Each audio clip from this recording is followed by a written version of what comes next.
नमस्कार, मैं अभय कुमार मिश्रा पटना बिहार से। आज अपने प्रिय दर्शकों को हम गरुड़ पुराण के 10वें अध्याय और भाग 2 के बारे में बताएंगे कि गरुड़ पुराण के 10वें अध्याय और भाग 2 में दसम अध्याय में क्या लिखा हुआ है। तो मृतक को जला करके अपने पुरुष घर आवें, घर को आकर के स्नान करें और गौ को ग्रास दें। पत्रावली में प्रथम दिन भोजन करें, वह अन्न जो है अपने घर का न हो। जिस जगह मृतक प्राणी स्थित था उस भूमि का लेपन तथा 12 दिन प्रत्न घी का दीपक रात दिन दक्षिण मुख रखें और जलाएं। हे गरुण, सूर्यास्त में श्मशान या चौराहे पर मिट्टी के बर्तन के दूध में दूध या जल भर 3 दिन तक संध्या समय में रखें। कच्ची मिट्टी के बर्तन में दूध और पानी भर डोरा से त्रिष्टाकादि बना करके उसमें रख हाथ में लेकर कहे कि हे प्रेत, तुम श्मशान में अग्नि से दग्ध हुए हो और बंधवादी ने आपको जो है तारण किया है, इसलिए तुम जल में स्नान करके इस दूध का पान करो। चतुर्थ दिन सान्विक और निरंतिक, दूसरे दिन या तीसरे दिन सर्वसम्मत अस्थि संचय करें और श्मशान भूमि में जाकर स्नान कर शुद्ध होता है उनका वेनिष्ट कर हाथ में पवित्री पहरे। तंतर पुत्र श्मशान में रहने वाले को उड़द से यमयत्वा इस मंत्र से बलिदान कर 3 बार वहां घूम जाएं। हे गरुण, चिता में प्रथम दूध छिड़क जल से चिता की अग्नि को शीतल कर उस चिता में से अस्थियों को ग्रहण करें। उन अस्थियों को पलाश पत्र में दूध और जल से धोकर मृतिका पात्र में रख सविधि श्राद्ध करें। उस जगह त्रिकोण स्थंडित का निर्माण कर उसको गोमय से लेपन कर उस दक्षिणामुख से 3 दिशा में 3 पिंडदान देवें और चिता भस्म को इकट्ठी कर उस पर त्रिपादुका रख चिता भस्म के ढेर पर अनाच्छित जल सहित 1 घट को स्थापित करें। दधी घृत सहित चावल को पकाकर प्रेत के लिए विधि से जल सहित बलि देवें और उत्तर दिशा में 15 पद प्रमाण वहां गड्ढा खोद दे। हे गरुण, उस गड्ढे में अस्थिपात्र को स्थापित करें। उसके ऊपर 1 पिंडदान करने से प्रेत के दाह की पीड़ा नष्ट हो जाती है। और गर्त स्थित अस्थि पात्र को लेकर जल स्थान पर जावें।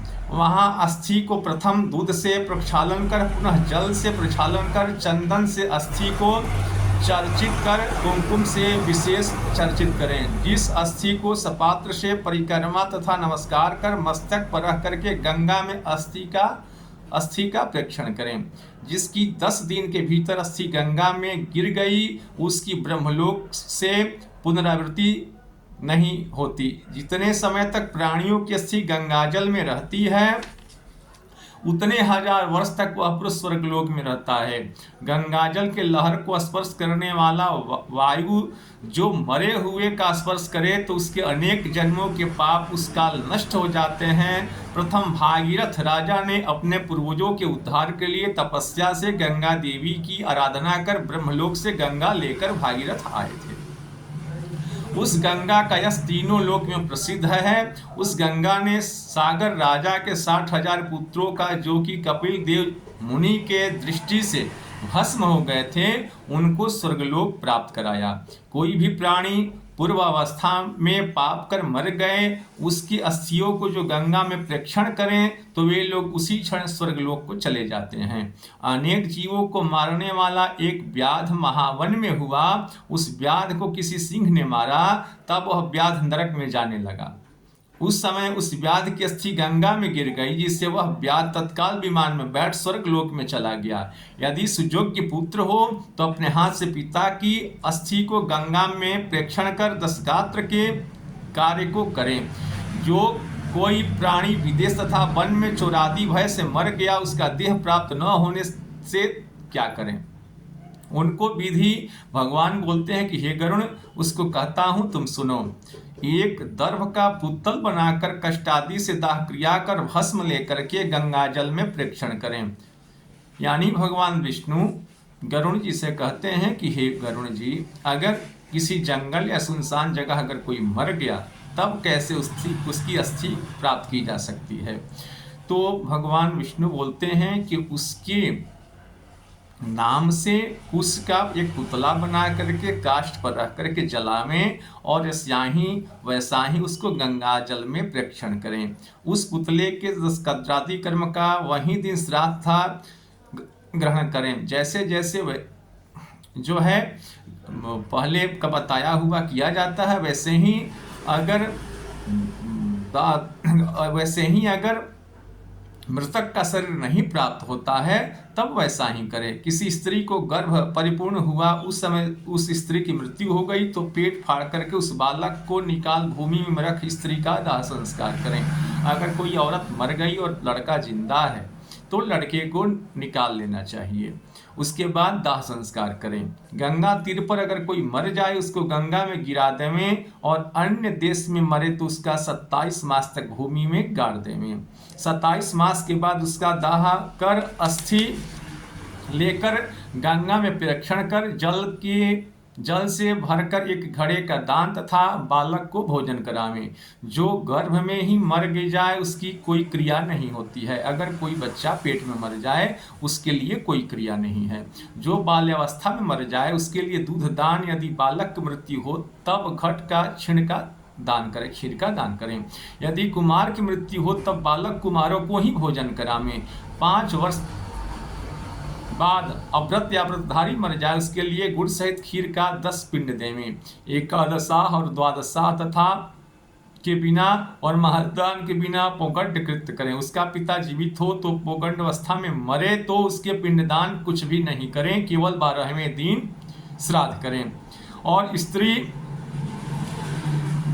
व्रत आदि स्थान में विवाह है, व्रत धारण के प्रथम सब वर्ण की समान क्रिया है, अवस्था प्रमाण द्वारा कहें। छोटी उम्र होने से क्रिया तथा विषयादि की इच्छा अल्प होती है और क्रिया भी छोटी होती है। 15 वर्ष तक किशोर अवस्था में मरे तो शय्यादान, पददान, गोदान आदि करे। अगर किसी की आयु 15 वर्ष की है, अगर वह मर जाता है तो शय्यादान और गोदान जो है आवश्यक है। पुत्रादि सन्यासियों का दाह कर्म, उतक क्रिया, दशकत्रादि कुछ भी न करें। 10 ग्रहण मात्र से ही मनुष्य नारायण रूप हो जाता है तथा त्रिदंड ग्रहण मात्र से उनको प्रतत्व नहीं होता। जो ज्ञानी हैं अपने स्वरूप अनुभव से ही सदा जीवन मुक्त हैं, वे पिंडदान की इच्छा नहीं करते, इसलिए सन्यासियों का पिंडदान नहीं करें। यदि पुत्रादि की पिता में भक्ति हो तो तीर्थ श्राद्ध या ज्ञा श्राद्ध करें। हे गरुण, हंस, परमहंस, कुटिचक, बहुतक इन सन्यासियों की मृतक होने पर भूमि में गाड़ दें पर अग्निदाह न करें। यदि गंगा नदी समीप हो तो उन नदियों में सन्यासियों का प्रवाह करें। यह था गरुड़ पुराण के 10वां अध्याय। अगले वीडियो में हम बताएंगे गरुड़ पुराण के 11वें अध्याय के बारे में कि भगवान विष्णु जी गरुड़ जी से क्या बताए हैं और गरुड़ जी क्या प्रश्न किए हैं।